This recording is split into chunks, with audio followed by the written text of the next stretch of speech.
tell us what it was like to finally get a diagnosis, an official diagnosis of multiple sclerosis. Actually, I wasn't happy, but it wasn't one of those devastating type diagnosis things for me, because at that point in my life, with everything I was going through, I actually thought I was going crazy. And to be able to actually get a diagnosis, a definitive diagnosis, was relieving, because I literally thought I was losing my mind. Why did you think you were losing your mind? Well, you have all these symptoms going on, the different numbness, the cognitive problems, trouble talking and walking. And for the doctor to say, we can't really figure out what's going on, just forget everything that's happened and come back and see me in a year. And it's like... A doctor actually said that to you? Yeah, my neurologist said that to me. It's like, okay, wait a minute. Let's talk about that. What happened at that point? It was still early on in the diagnosing process. I had lots of symptoms coming and going at different points, and they had run different tests on me, and nothing definitive was coming up. All my research kept leading towards multiple sclerosis, but the doctor didn't want to say that's what it was yet. He said he was looking into it. But at this point, nothing was definitive, and he just said, at one of my follow-ups, he said, we're not sure what it is. Just forget everything that's happened and come back and see me in a year. So they actually expected you to forget the symptoms and that that's you were what dealing with? Did at any point did they offer you any advice? Nothing. Guidance? No. Information? Nothing. Anything? I did everything myself, researching online, and you researching online. Okay. All right, so let's rewind a little bit. Before this diagnosis, talk about the onset of the symptoms. Well, the first thing, which it wasn't a typical MS symptom, was this trigoneuralgia that I was having. And what is that? That was excruciating, sharp pain on the side of my head, down my face, and into my ear area. Thought maybe it was like jaw pain, related to the jaw or whatever, but it wasn't. It was because it was all based up in here. Any little movement, eye movement, anything just would cause this excruciating pain. And what did the doctors tell you? Well, because I had a history of headaches, and this wasn't a typical headache for me, they ordered an MRI. And what was the result of the MRI?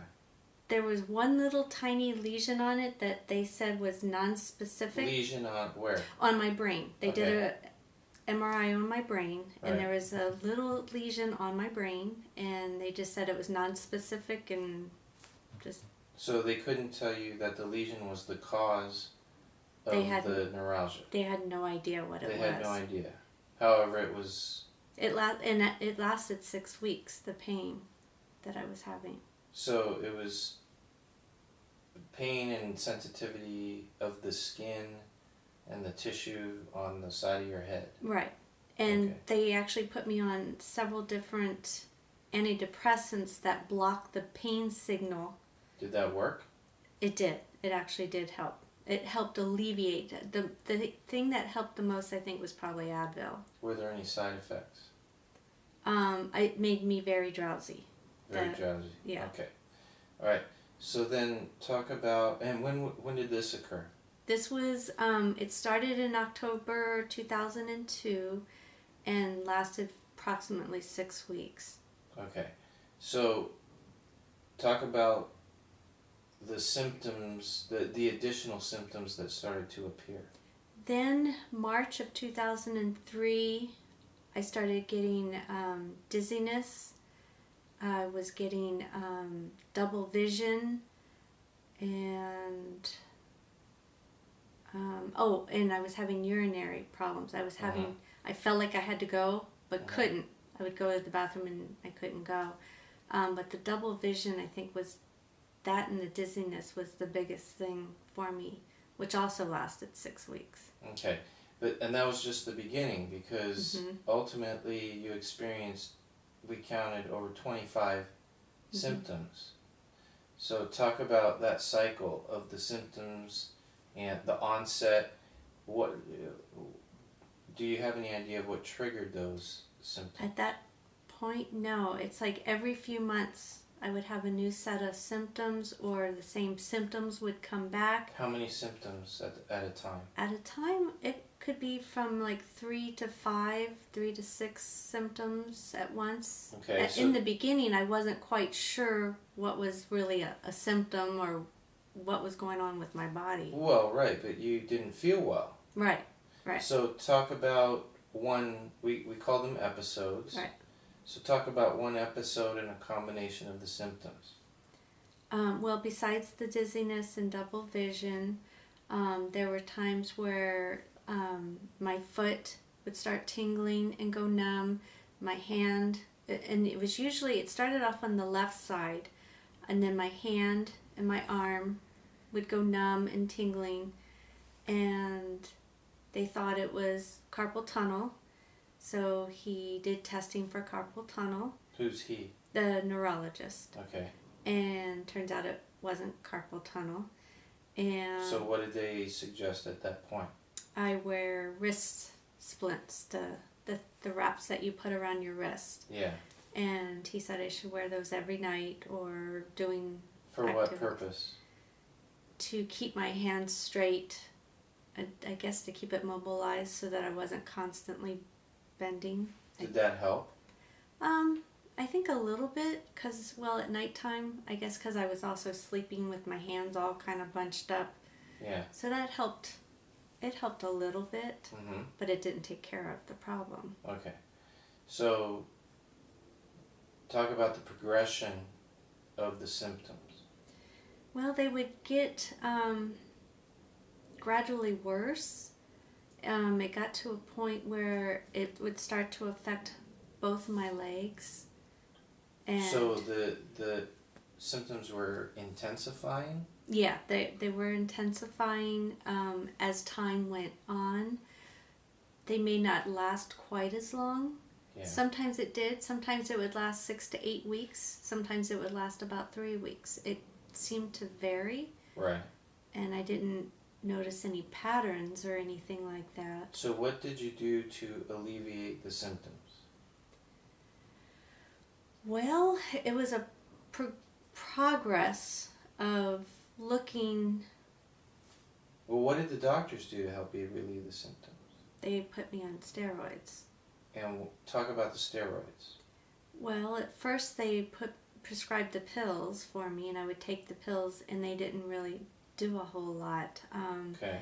He said that it could cause, the doctor said it could cause depression. Did it?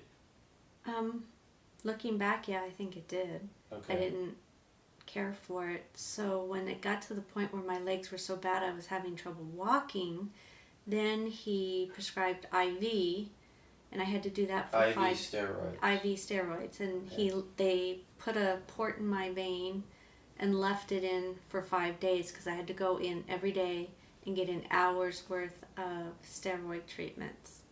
Did it help?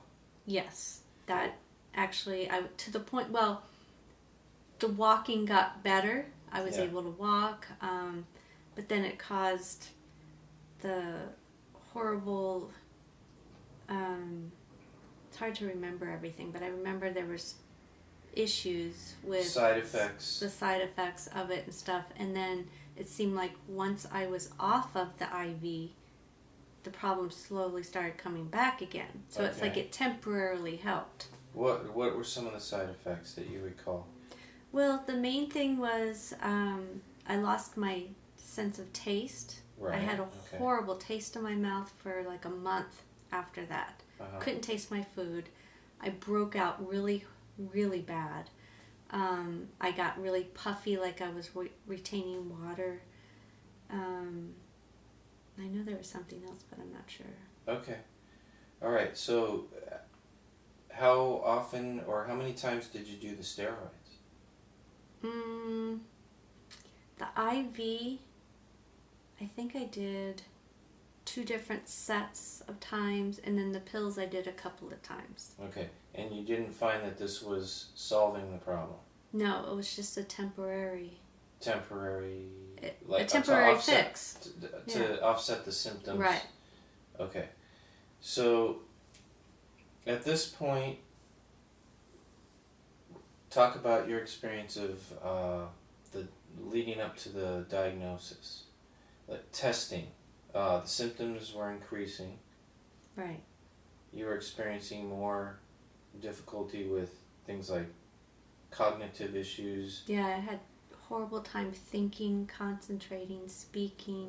Numbness. And just getting my hands to work properly. Your hands falling asleep all the time. They would fall asleep so badly at night that it would take me a matter of minutes to get my hands to where I could feel them again because they were so dead asleep. And then walking issues? I was running into every doorway I walked through. So balance. Balance was a huge thing. I would fallen down the steps a few times. Okay. And then it culminated in your legs. You found out you were heat sensitive and sensitive to humidity. The heat and humidity, my legs would just stop working. I couldn't walk anymore. So this was at the point where you had to start using a wheelchair. Right. If I was outside for periods of time in the heat, I had to be in a wheelchair. There was no way I could walk. Okay.